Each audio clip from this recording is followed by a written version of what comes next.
think of arch rivals in Hollywood, there are many, are there not? You consider it back and you look at even say back to the 1930s and 40s, James Cagney, Edward G. Robinson. They were gangsters, were they not? Then you had people like Ray Milland, Humphrey Bogart, all of those big gangsters and sort of darker side people from the 1940s films, with the likes of Casablanca, To Have and To Have Not, of course, with a beautiful Lauren Bacall in there. But of course, some stars were really meant to be together, or were they? As ever, let me explain. Hi, good morning. How are you? Nice to see you today. I wanted to share this particular Hollywood story with you because I do find these sort of things fascinating. As I say, got many lengthy interviews with people, and when you scan back through them, you think, gosh, that's a gem. I want to share it with you. Didn't realize that, because also you have to remember, we talk a lot about the studio system here and how the studios control people. But once the stars were set free in the 1950s, they really did decide to do many of their own things. I mean, freedom wasn't new. Let's not forget, in the 1920s, Charlie Chaplin, Mary Pickford and the likes all got together to try and put together United Artists, which was something of a success. But by the 1950s, the very much diva Joan Crawford was on her own looking for picture deals. Her time at MGM and then Warner's had gone. So what she decided to do was buy up properties that she felt suited her acting skills. One was none other than the Western Johnny Guitar.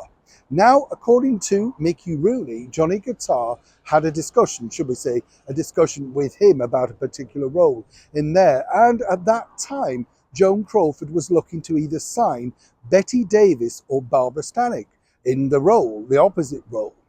What they ended up with, of course, was somebody who was far cheaper, because, first of all, Bette Davis didn't rule out the idea, as she was struggling also after the flop of another independent movie called The Star. But according to Joan, they could have been friends, co-stars, long before their mega smash horror movie, Whatever Happened to Baby Jane, literally virtually 10 years down the line in 1962. Of course, Johnny Guitar was a Western, with Joan with a rustic hair colour. She didn't get on with many of her co-stars, and she'd signed up to Republic Pictures to make the movie.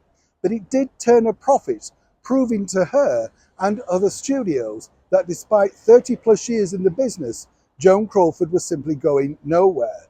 But as she pointed out, she still had to battle to simply get roles in order to appear on screen.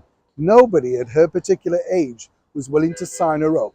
Proof that nothing is new in the world of show business, or indeed business in general, particularly for the female sector.